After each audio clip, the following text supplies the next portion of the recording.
Rapture is a concert featuring the lead performers of the recent operatic production of Donizetti's comedic opera, Rita, in New York. The concert will take place at Queen's Hall and will be assisted by UTT musicians.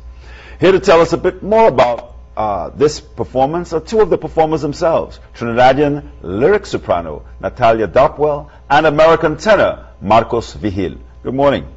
And welcome to Morning Edition. Good morning. Good to have you on the program with us. And for those of you who would like to get more information in relation to the performance, it's going to be Saturday and Sunday at Queen's Hall. Not Napa, and everything seems to be going to Napa these days, but it's still at the old Queen's Hall from 8 o'clock on Saturday and 6 o'clock on Sunday. I suppose the first thing I'll ask you, Ms. Dopwell, you're a Trini, performing on the international stage. What's it like coming back home to perform? I always love to come back to Trinidad because it's sort of like I come back and go, look what I'm doing now. Because I remember when I first started going away, just right after I won the music festival in 2004, people were like, why are you going away to train? You sing perfectly already. And every year I come back, because I try to come back at least once or even twice sometimes a year to perform. And every single time people go, oh my gosh, you got better. Oh my gosh, you got better. Oh my gosh, you're better again. And it's good, I think, for them to see the slow incremental progress that can happen with a voice that, you know, you think, oh, it's a great voice, but there's so much potential, there's so much development that can happen with, especially an instrument that is, you know, is in your body. Marco, tell us a little bit about this particular opera, Rita, and the fact that, you know, Trinidad and Tobago, our culture is much different than what we normally associate with this high culture tradition coming out of Italy or out of Europe in particular. So tell us about the story and why and how people can follow it if they're not particularly tuned to being opera goers. Well, nowadays, in the U.S., for example, many of the opera houses, while they're still performed in whatever foreign language, whether it's Italian, German, or French, they'll have, they call them super titles. They'll have the translations either projected above the proscenium on the stage, or in some houses they have little screens in the seats in front of you, so you can actually see the translation of what's being said on the stage. Rita is an Italian opera written by Donizetti, which it's a little one-act opera. It just takes place in it's one scene. It's not very long. And it's basically, it's a comedy that's kind of dabbles on domestic violence a little bit, as it were. What happens is you have three characters. The title character, Rita, whose former husband, his name is Gasparo.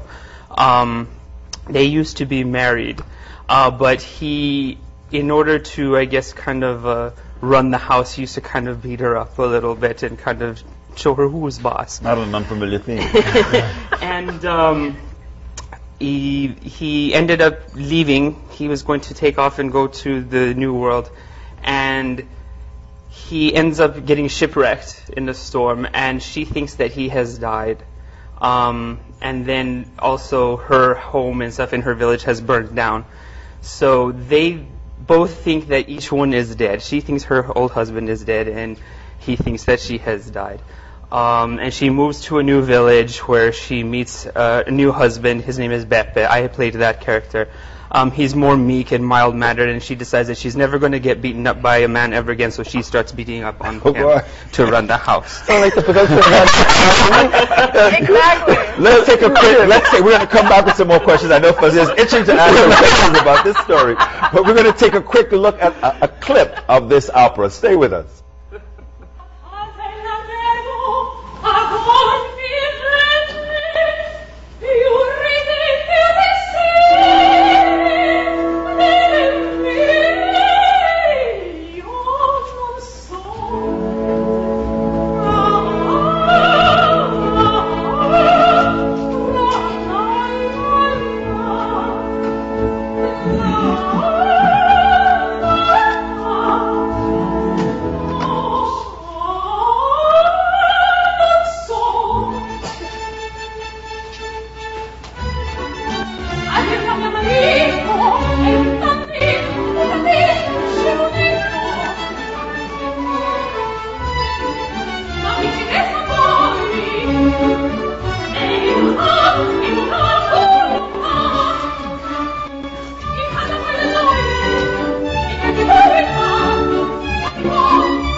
Brava, brava. Natalia Dopwell and Marcos Vigil. So we're talking about, by the way, in case you're wondering where we're going with all of this, it's Rapture, the concert coming up at Queen's Hall. It's Saturday, 8 o'clock, $200 admission. Sunday, special for children as well, $100 if you're accompanied with children, so $100 each. 6 o'clock on Sunday, 8 o'clock on Saturday, 6 o'clock on Sunday at Queen's Hall. Natalia Dopwell, bawling your liver string out in a foreign language, which is, to some of us, neophytes, what opera is. Why go into that? Why go into that? I started in choirs in Trinidad. I sang in Lorna Meyer's chorale, I sang in Love Movement Choir, and I also sang with the Marionettes. And I don't know why, I just always loved it. I loved just the expression on stage, and I also like a challenge. And the more that you sing something that challenges you, the more you want the challenge. It's just sort of how it goes. With most things, the more you learn is the more you want to learn more. And I was very lucky after winning the music festival in 2004 that I was able to get a scholarship through the Prime Minister's Sport and Culture Fund to continue training in New York. And I mean, I think had I not gotten that training, I would still be singing in Trinidad, and I think I would just still be making really good music. The interesting thing about getting international training and learning from people that are so much better than you is that you just want to learn more. There's never a point where you go, oh good, I'm good, I'm set. You know, you just know there's so much more that you can learn. There's languages, there's a history behind all of this stuff, and then there's other countries to perform in and other roles, you know, because there's, I mean, just thousands and thousands of operas that have been performed and have been saved over, you know, hundreds of years. So getting to know the history of those time periods and all these different characters and finding ways to relate to these characters, and in that one I'm relating to a husband beater.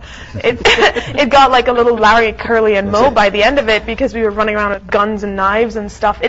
It's absolutely hilarious. And the thing is, this wasn't intended as high art. This was just their Broadway of the day. This was just their, you know, Côte ci Côte là of the day, you know. So it's stepping back from it, and instead of, you know, seeing it as only something that highbrow, you know. I really want to squeeze this in very quickly, Marcos, in the sense that, is this really meant for the people, or is it the so-called high art for the well-to-do, the hoi polloi? Because regular folks say, I can't understand this, why should I watch it? Well, I mean, I myself didn't come from a, you know, well-to-do, you know, highbrow type of family. My mother, she was just an elementary school teacher. My father worked for the electric company, setting up power lines and fixing them when storms came and blew them down. You know, I'm the only musician in my family. They didn't listen to classical music, nor did they introduce it to me. I came to it starting in school, you know, whether it was singing in the choir or playing in the marching band, something like that. And I don't think, if you come to it like with anything with an open mind, open ears in this case, and you just allow yourself to let the music kind of speak to you, whatever kind of message you can get from it, even if it's opera or if it's just symphonic music where there's no singing, and just see what kind of effect it can have you. I mean, it had a great effect on me, where it just, you know, I would hear certain sounds, hear certain things. It was just kind of, it kind of hooks you in, and you want to hear more, you want to experience more, especially when you hear it and see it live. Since I've been in New York, I've been so fortunate to be able to see it live.